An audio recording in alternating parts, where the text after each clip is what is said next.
Olá, irmãos, a paz do Senhor, Deus abençoe a sua vida. Estamos quase concluindo o nosso livro de Romanos. Hoje é o penúltimo capítulo, estudo de número 21, e vamos estar falando do capítulo 15.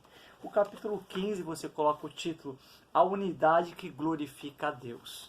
Paulo ele declara assim: nós que somos fortes devemos suportar as fraquezas dos fracos e não agradar a nós mesmos. Cada um de nós deve agradar ao seu próximo para o bem dele, a fim de edificá-lo. Paulo ele vai falar, que nós, os que são mais fortes, devemos auxiliar os mais fracos, que ainda agem na fraqueza. É como se fosse uma grande família e o irmão mais velho vai ao ajudar as fraquezas do mais novo, vai auxiliar, vai socorrer, Então, Paulo está falando sobre isso, porque há um propósito, a fim de edificá-lo, ou seja, sempre levantar, ou seja, a igreja é local da gente edificar pessoas. Pessoas virão para a igreja, e as pessoas que vêm para a igreja, elas são fracas espiritualmente, então elas precisam de um apoio, elas precisam de alguém para suportar, para socorrer, para ajudar, ou seja, uma família que ame, uma família que olhe essas pessoas e auxilie, não critique, não fale mal, ao contrário, levar elas a serem edificadas.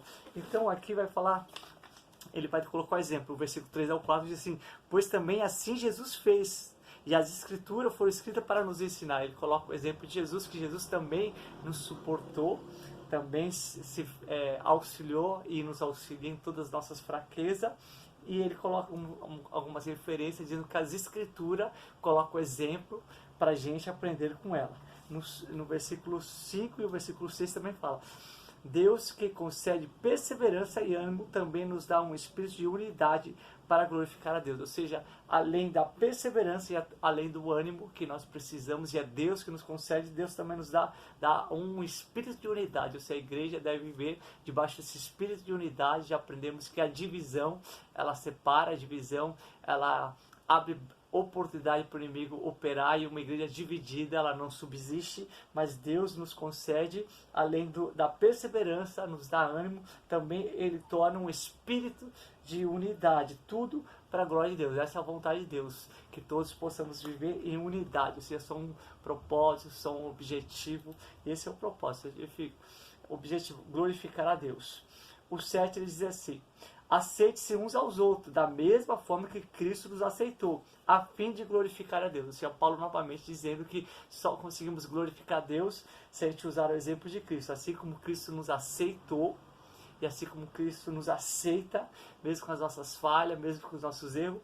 Ou seja, fala, da mesma forma que Cristo me perdoa, da mesma forma que Cristo não desiste de mim, da mesma forma que Cristo me sustenta, me mantém, me firma, assim eu devo agir com o meu próximo. Tudo isso para glorificar a Deus. Jesus veio para glorificar ao Pai, e por isso que Ele faz essa obra de aceitar a cada pessoa, mesmo com as suas falhas, com seus erros, que todos temos, Todos temos tantas falhas, tantos erros, e Cristo nunca desiste, nunca deixa de nos amar. Aí pulando para o versículo 13, essa primeira parte aqui é a unidade que glorifica a Deus. O 13 diz assim: que Deus nos enche de toda alegria e paz, por sua confiança pelo poder do Espírito Santo. Ou seja, o Espírito Santo, ele nos dá esse poder de nos encher de alegria e paz, e tudo isso para trazer edificação. A próxima parte aqui ainda do capítulo 15, ele é separado em 3 partes. A segunda parte aqui é do versículo 14 ao 22. Paulo ele vai mostrar o seu ministério, ele vai falar agora do seu chamado. No versículo 16 diz assim: ser um ministro de Cristo Jesus para os gentios. Gentios são aqueles que não conheciam a lei, as pessoas que não eram os judeus. Então o foco, o ministério chamado de Paulo era esse, o gentio, com dever sacerdotal, ou seja, além de pregar, sacerdotal, interceder por este povo, para que esse povo viesse se converter. E ele declara assim: de proclamar o evangelho de Deus, para que os gentios se tornem uma oferta aceitável a Deus, santificada pelo Espírito Santo, ou seja, sem religiosidade. Quem santifica, quem separa, ele prega a palavra, mas o Espírito Santo que santifica ao gentio. Isso aconteceu quando Pedro foi pegar os gentios. Pedro estava na casa de Cornélio. Cornélio ele era um gentio, Pedro era um judeu. Pedro falou: olha, você sabe que pela lei eu não poderia estar na sua casa. E quando Pedro ainda estava pregando, o Espírito Santo veio e santificou, toda aquela casa. Então aí depois Pedro batizou eles, dizendo, já que o Espírito Santo batizou vocês com fogo, santificou vocês, separou, foi essa obra de vocês, quem sou eu para não batizar vocês nas águas? Ou seja, quem faz a obra é o Espírito Santo, quando pregamos, proclamamos o Evangelho de Cristo.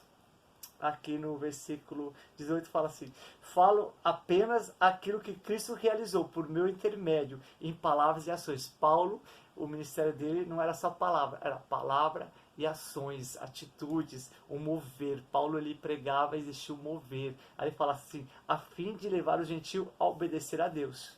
19.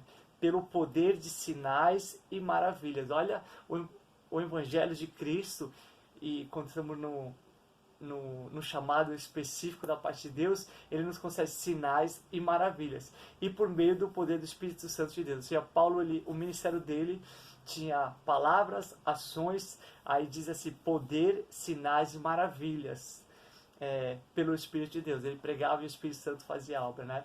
Aí diz assim,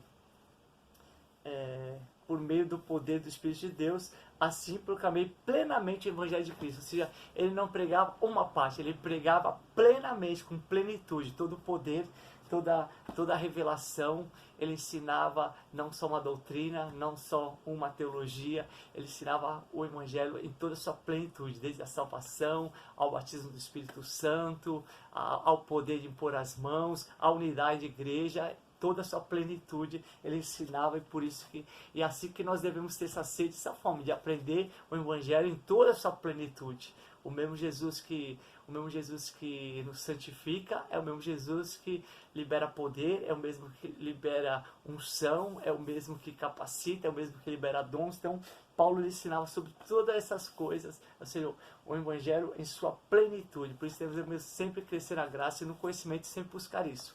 E para finalizar esse capítulo 15, é um planejamento de Paulo ir visitar essa igreja, sendo que ele nunca tinha ido visitar esse povo, né? Não foi ele que fundou essa igreja, ele estava mandando essa carta, e ele coloca assim, a partir do versículo 23, ele vai falar sobre a viagem. Mas agora, não havendo região neste lugar em que preciso trabalhar, e visto que há muitos anos anseio vê-lo, ou seja, há muitos anos Paulo já tinha esse propósito, planejei fazê-lo quando for para a Espanha. Ele coloca aqui o planejamento dele, e ele coloca aqui, espero visitá-lo de passagem, dar-lhe oportunidade de me ajudarem nessa viagem para lá, depois de ter desfrutado um pouco da companhia. Ele tinha esse propósito, desfrutar da companhia. Ele sabe que é na comunhão que Deus deu sua bênção.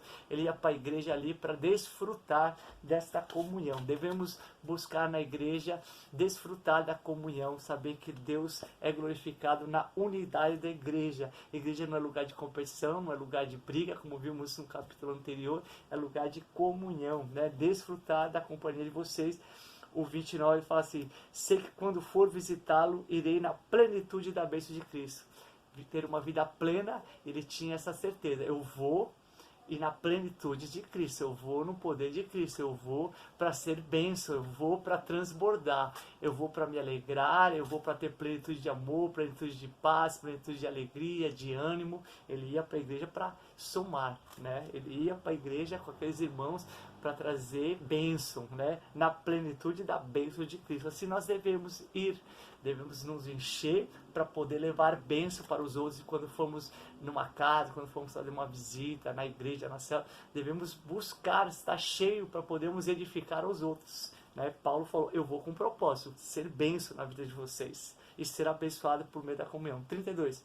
Que pela vontade de Deus eu os visite com alegria e juntamente com vocês desfrute de um período de refrigério. Ele buscava isso, desfrutar de alegria e refrigério, né? É isso que nós temos que colocar no nosso coração. Muitas vezes nós estamos tristes e acabamos indo num lugar e levamos a tristeza. Paulo falou, não, eu posso passar luta, eu posso ser perseguido, as coisas não podem estar dando tudo bem, mas quando eu for, eu vou levar alegria e desfrutar de um período de refrigério, não de guerra, não de batalha, né? Que nós possamos ver esse exemplo desse desse grande apóstolo, que também era um ser humano, assim como nós, que também tinha suas lutas, suas dificuldades, mas ele optou: quando eu for estar com vocês, é para levar alegria e desfrutar de um período de refrigério. Ou seja, estou indo aí para a gente se divertir, estou indo ali para a gente se alegrar, estou indo ali para a gente se edificar, né? Levar bênção, levar vida. 33 para finalizar. Deus da paz seja com todos vocês. Deus da paz, né? Então, o Deus que quer ver a sua igreja unida, o Deus que quer que a gente desfrute da alegria, da comunhão, o Deus que nos concede essa paz. Glória a Deus por todo esse aprendizado desse livro. Vamos estar finalizando, depois falta só o último capítulo, e vamos ver a importância de cada um fazer parte do corpo de Cristo, e cada um, vamos ver Paulo saudando aos irmãos que se empenharam, que se esforçaram, que somaram, que tornaram essa igreja tão eficiente, tão edificada, uma igreja avivada, uma igreja que fez tanta diferença nesse período aqui. E Paulo depois vai reconhecer aqui por meio dessa carta, se despedindo e saudando, amém? E assim que também nós possamos estar fazendo essa história agora é a nossa vez de fazermos história. Mas isso fica para o próximo estudo, medite nisso e que Deus te abençoe no nome de Jesus, amém.